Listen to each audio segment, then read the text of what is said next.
আজকে পড়ছি দিবাকর ভট্টাচার্যের গল্প শাশ্বত মানুষযাত্রী হংসে। সৃষ্টি করতে হবে আমায়, ছবিতে, কবিতায় কিংবা সুরে, যা কেউ কখনো রচনা করতে পারেনি। তাই করতে হবে আমি, ঈশ্বরের সৃষ্টির মতো, যা কিনা চিরন্তন, শাশ্বত। নয়তো এই পৃথিবীতে আমার আসার কোনো অর্থ নেই। এই কথাগুলো নিজের মনে নিজেকে অসংখ্যবার বলতেন তিনি। অল্প বয়স থেকেই তিনি ছিলেন এক অদ্ভুত প্রকৃতির মানুষ। জন্মগত প্রতিভা ছিল বহু বিষয়ে। সুন্দর আঁকতে পারতেন, লিখতে পারতেন চমৎকার কবিতা, গানের গলাও ছিল সহজাত। যুবা বয়সেই এত সব গুণের অধিকারী হয়েও তিনি ভবিষ্যতের লক্ষ্যে যেন স্থির হতে পারছিলেন না। এই অস্থিরতা ছিল তার চরিত্রের এক প্রধান বৈশিষ্ট্য। এই অস্থিরতার মধ্যেই তিনি একদিন বসে পড়লেন রং তুলি নিয়ে। আঁকতে লাগলেন একের পর এক ছবি। বিরাট সমুদ্রের সাথে আকাশের দিগন্ত মিলিয়ে যাও, গভীর অরণ্যের মাথায় পূর্ণিমার চাঁদ, ভোরের আলোয় ঝলমলে প্রকাণ্ড অট্টালিকা। এইসব দৃশ্যগুলো নিজের কল্পনায় ভাসিয়ে এঁকে যেতে লাগলেন একটা একটা করে। তারপর শুরু করলেন মুখচিত্র, অর্থাৎ প্রতিকৃতি আঁকতে, সেও তার কল্পনার রেখায় আর রঙে। হাস্যময়ী মোহিনী রমণী, অশীতিপর ক্লান্তমুখ বৃদ্ধ, অবাক দৃষ্টির শিশু, এমনই তার নিজেরও কয়েকটি আত্মপ্রতিকৃতি তিনি এঁকে ফেললেন যেন এক আশ্চর্য উন্মাদনায়। কিন্তু কোনোটাই তার মনের মতো হলো না। মনে হলো ছবিগুলো যেন তার দিকে তাকিয়ে বলছে, আমরা কি সত্যি এরকম দেখতে? এমনকি তার নিজের মুখের ছবিটাও যেন তার দিকে তাকিয়ে উপহাস করছে বলে মনে হলো তার। মাথা নিচু করে ছবিগুলো একপাশে সরিয়ে রেখে তিনি বসে পড়লেন ঘরের এক কোণে। অনেকক্ষণ কেটে গেল এভাবে, এক গভীর বিষণ্ণতা। ঘরের মধ্যেই অস্থিরভাবে পায়চারি করতে করতে হঠাৎ তার চোখ পড়ল একটি বইয়ের উপর, এক চিত্রশিল্পীর আপন কথা। বইটি টেনে নিয়ে পড়তে শুরু করলেন তিনি এবং পড়ে যেতে লাগলেন গভীর মনোযোগে। বইটি যখন পড়া শেষ হলো তখন রাত শেষ হয়ে দিনের আলো ফুটে উঠেছে। সেই সঙ্গে আলো ফুটে উঠল তার মনের মধ্যে, কারণ ওই বইয়ের কয়েকটি পঙ্ক্তি যেন এক আশ্চর্য আলো ঠিকরে দিল তার বিমর্ষ মনের আধারে। চোখের সামনে যা পড়ে থাকে তাকে ভালো করে দেখলে বুঝবে কত গল্প, কত কবিতা লেগে আছে তাদের গায়ে। আগে সেগুলোকে ভালোভাবে দেখো, তাদের ছবি আঁকো, তারপর কল্পনার রাজ্যে ঢুকো। বইটির এই কথাগুলো যেন তার অন্তরে মণিমাণিকের মতো ঝলমল করে উঠল। তিনি বইটি বন্ধ করে সামনের দিকে তাকালেন। দৃষ্টিটা যেন সহসাই বদলে গেছে তার। চোখের সামনে তিনি দেখতে পেলেন তার দাদুর আমলের বেতের চেয়ারটিকে, যথেষ্ট পুরনো। একদিকের হাতলটা বেঁকে গেছে অনেকদিন আগেই। পিঠের হেলান দেওয়ার জায়গায় বেতের জালিগুলো এবড়ো খেবড়ো হয়ে গেছে কিছুকাল ধরে। পিছনের একটা পায়েও কমজোরি হয়ে গেছে ইদানিং। তবুও এটি তার একটি প্রিয় জিনিস। একা ঘরে এই চেয়ারে বসলে কত কি যে ভাবনার ঢেউ আসে তার মনে। তখনই তার মনে হলো এই চেয়ারটি তার আঁকার এক দারুণ বিষয়বস্তু। তাই আবার তিনি আঁকতে শুরু করলেন নতুন উদ্যমে, নানান কোণ থেকে, এক এক রকমের অন্ধকারে। ভিন্ন ভিন্নভাবে তিনি বেশ কয়েকটি ছবি আঁকলেন ওই বেতের চেয়ারটি। এবারেও কিন্তু একটি ছবিও তার পছন্দ হলো না। চেয়ারটির দিকে তাকিয়ে তার মনে হলো সেটি যেন তার দিকে স্থির দৃষ্টিতে তাকিয়ে বলছে, কিচ্ছু হয়নি, কিচ্ছু হয়নি একটা। কেন কেন হয়নি বলছো কেন? তিনি জিজ্ঞেস করলেন।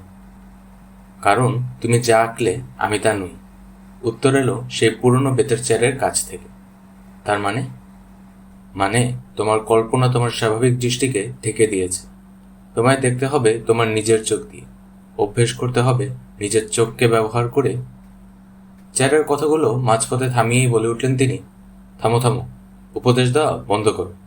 যেভাবে চাইছি সেভাবে ছবি আঁকা হবে না আমার দ্বারা।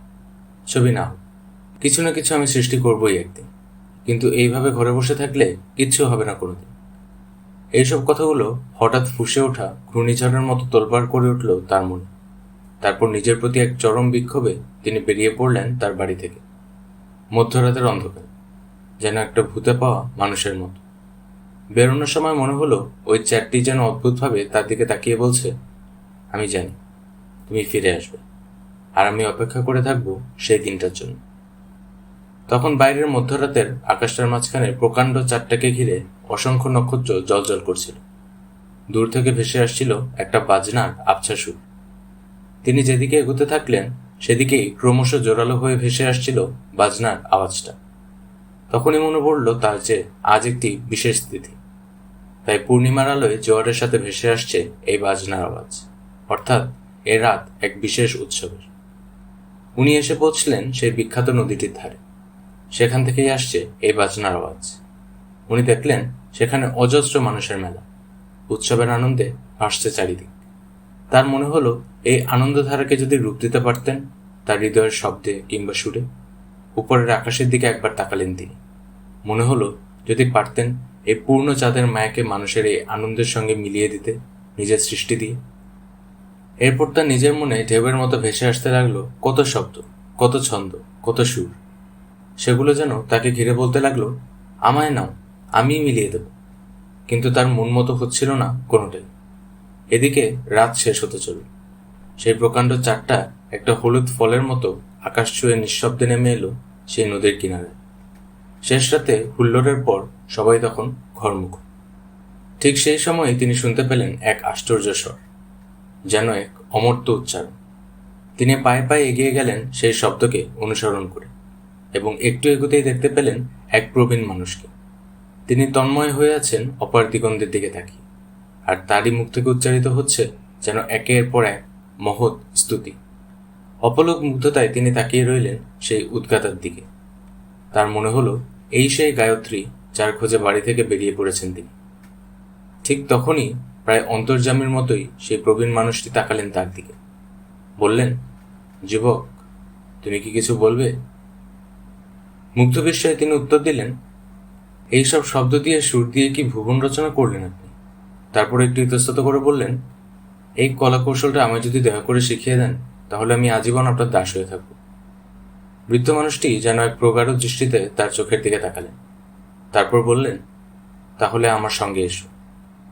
নিজের এই অপ্রত্যাশিত সৌভাগ্যে তিনি অবাক হলেন। তাই এক পরম মুগ্ধতায় তিনি অনুসরণ করতে লাগলেন এই প্রবীণ মানুষটিকে। প্রায় নিরুচ্চারেই কাটল তার দীর্ঘ পথ চলা। এক গহন অরণ্যের ভিতর দিয়ে সেই পথ এসে শেষ হলো এক বিরাট পাহাড়ি ঝর্ণার সামনে। সেখানে অজস্র রঙিন ফুলে ভরা গাছে ছেয়ে গেছে চারদিক।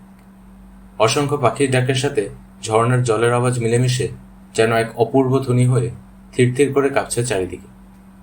দিনের প্রথম আলো যেন সোনার গুঁড়োর মতো ঝরে পড়ছে সেই ঝর্ণার জলের স্রোতে।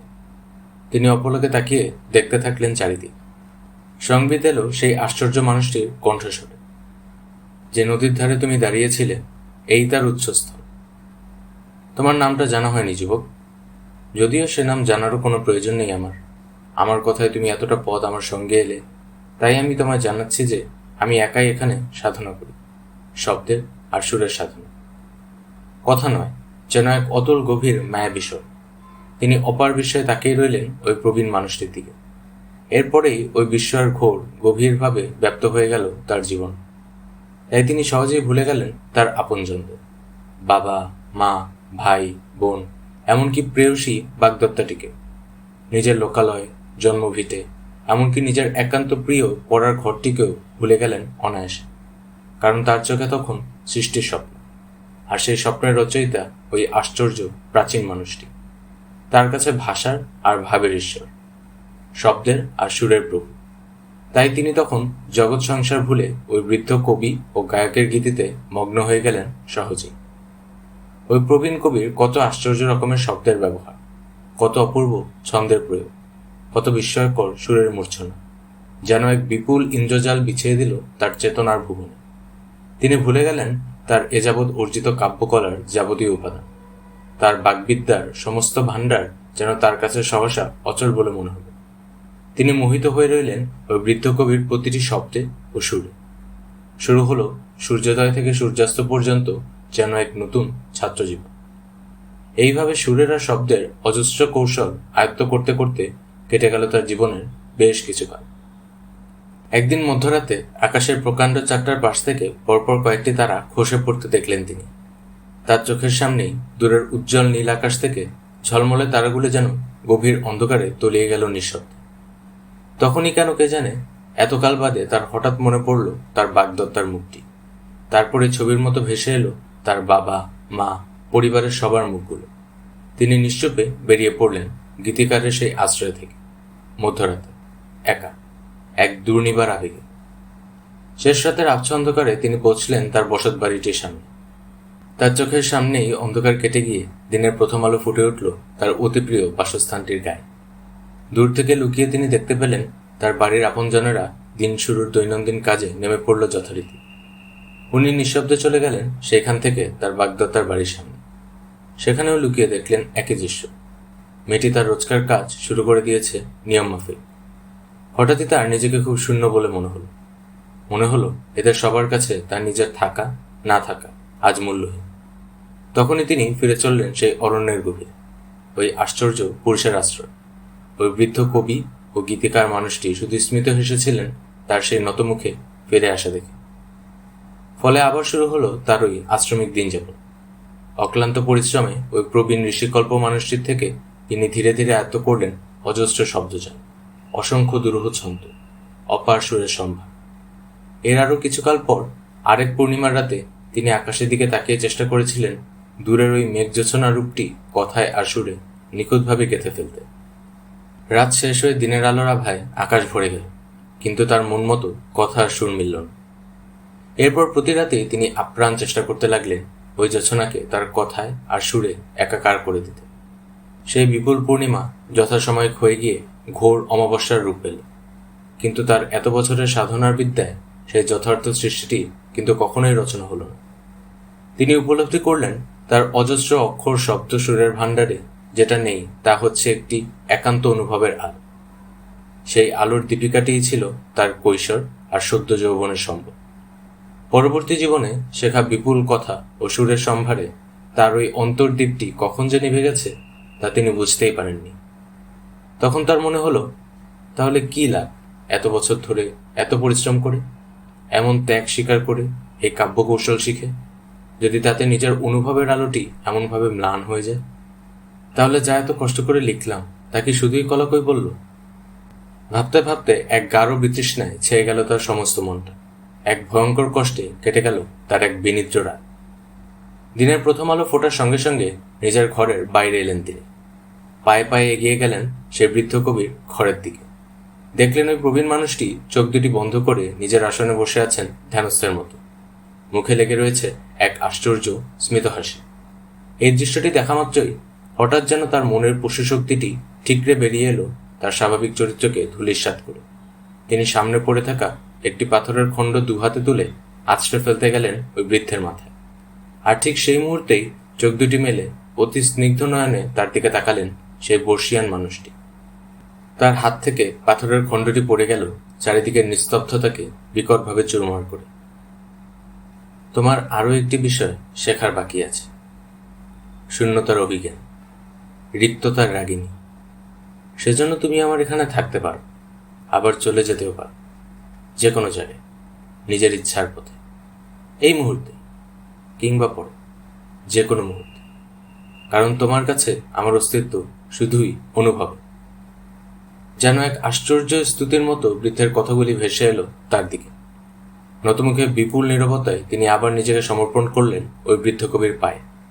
কিন্তু এবারের এই সান্নিধ্য ছিল সামান্য, কারণ পরদিন সকালেই ওই বৃদ্ধ মানুষটিকে আর কোথাও দেখতে পাওয়া গেল না। তিনি উন্মাদের মতো খুঁজে বেড়ালেন ওই উপত্যকার সর্বত্র, সেই গভীর অরণ্যের দুর্গমে, আর ওই নদীর উৎস থেকে তার দীর্ঘ গতিপথ ধরে।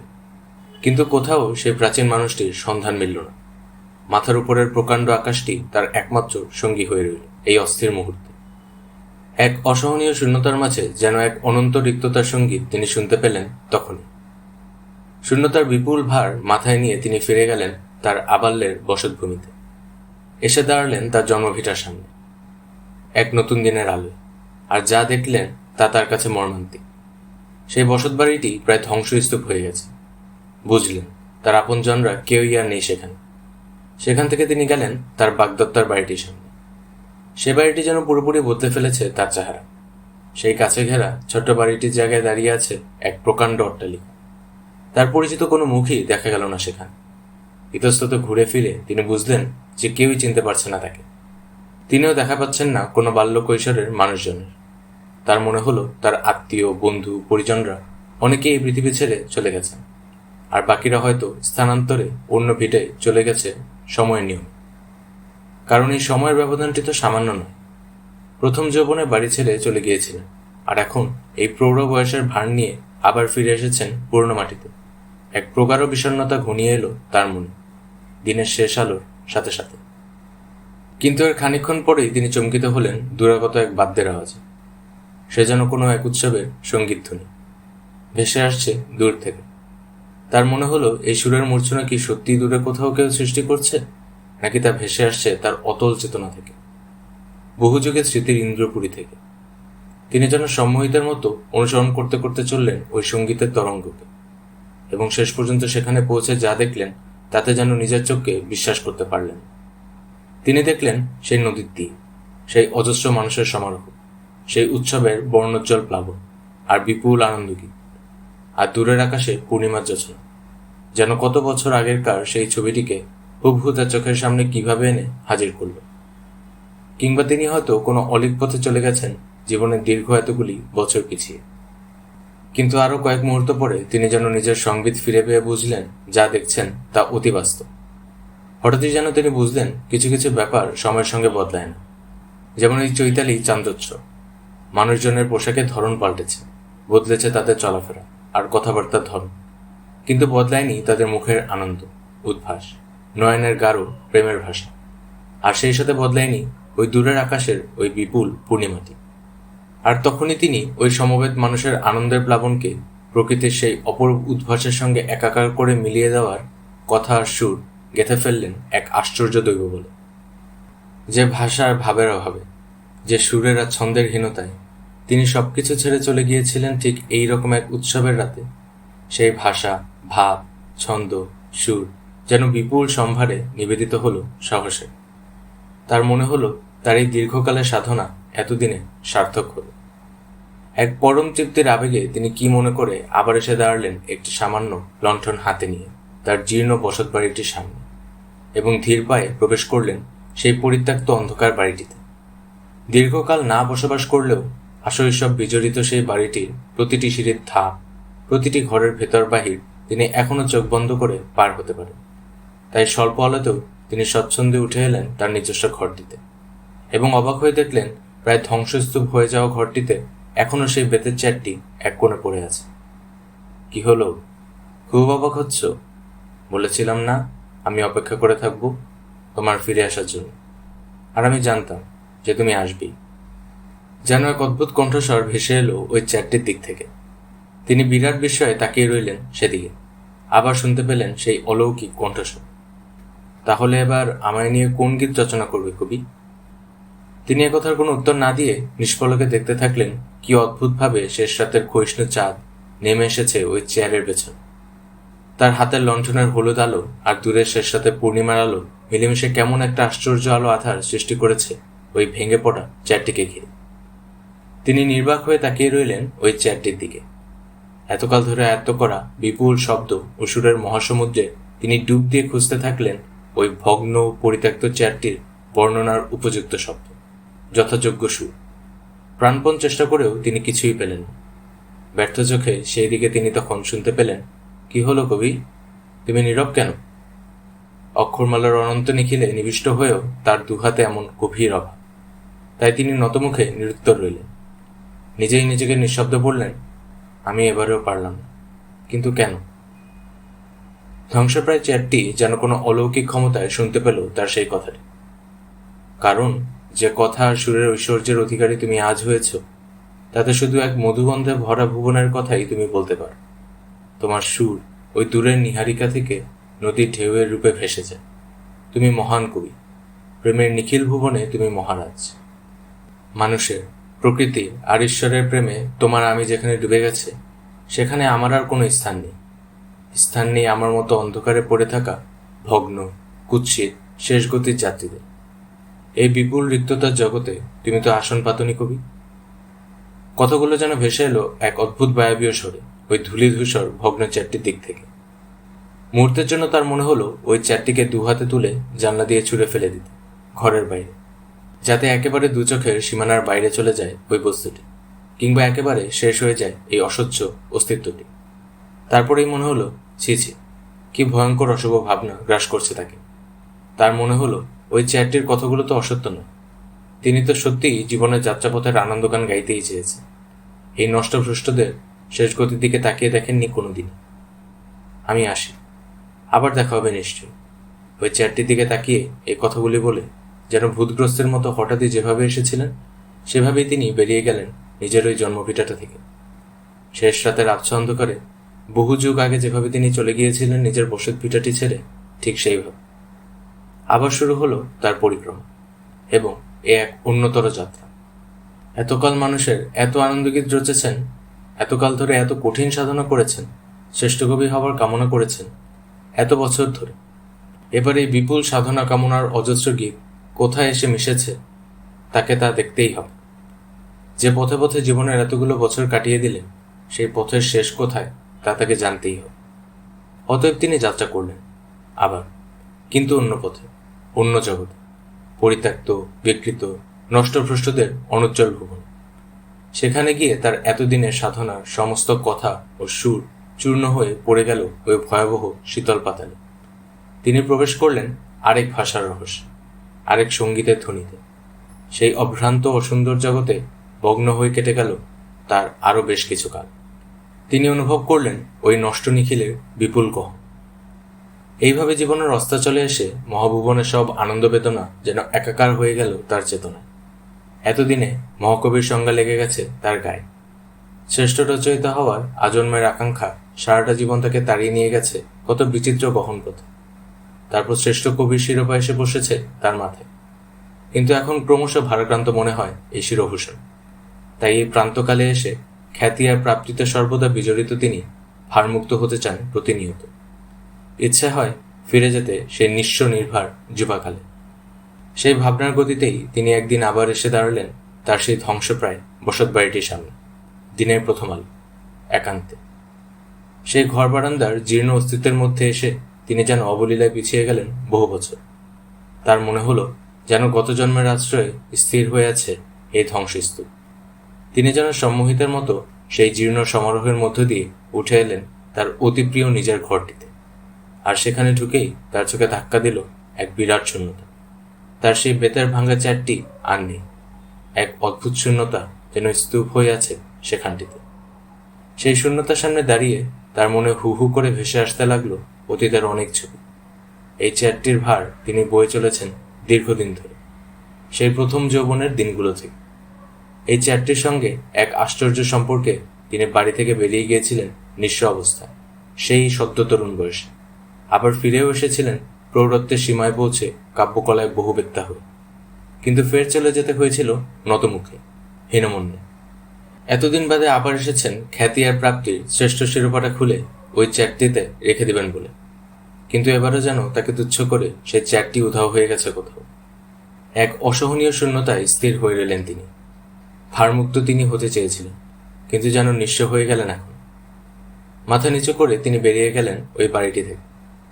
এরপর থেকে আর নতুন করে কোনো শব্দ নয়, সুর নয়, শুধু রেখা ও রঙের জগতে আবার ডুবে গেলেন তিনি।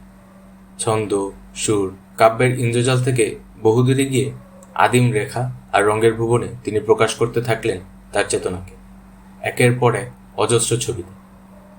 পূর্ণিমার রাত শেষ হয়ে চলেছে। পরন্ত চাঁদটা লেগে আছে ছাদের আধ ভাঙ্গা পাঁচিলের কিনারে, আর তার সামনে পড়ে আছে পুরনো হাতল ভাঙ্গা একটা বেতের চেয়ার। চেয়ারের ছায়াটা লম্বা হয়ে এগিয়ে এসেছে সামনের দিকে। এইরকম একটি আণবিক মুহূর্তের ছবি আঁকলেন তিনি এক দীর্ঘ রাত্রিতে। ছবিটি আঁকার পর ওর মনে হয়েছিল ওই দূরের চাঁদ, ছাদের পাঁচিল, হাতল ভাঙ্গা চেয়ার সবাই যেন সমস্যায় তাকে বলছে, নিখুঁত, নিখুঁত। ঠিক তখনই উনি নিজেই নিজেকে যেন বললেন, যাক, তাহলে এতদিনে একটা সার্থক সৃষ্টি করতে পারলাম। ওর কথাটা শেষ হওয়ার সাথে সাথেই যেন চেয়ারের ছায়াটি বলে উঠল, এবার সময় হয়েছে তোমার। বলতে বলতে ছায়াটি যেন ক্রমশ দীর্ঘ হয়ে স্পর্শ করলো তাকে, নাকি উনি স্পর্শ করলেন ওই ছায়াটিকে। কিন্তু এরপরেই তিনি স্থির হয়ে গিয়েছেন। সারা জীবন ধরে নানা সুরের, নানা রেখার আকুল ধারাকে মিলিয়ে দেওয়ার চেষ্টায় আত্মহারা হয়ে হঠাৎই এক শেষ রাতে নিজের সৃষ্টির সামনে তিনি হঠাৎই লুটিয়ে পড়ে স্থির হয়ে গিয়েছিলেন, হয়তো একটি নমস্কারে। আর তখনই কারো সমস্ত গান আর সুর যাত্রা করল এক শাশ্বত মানুষযাত্রী হংসে।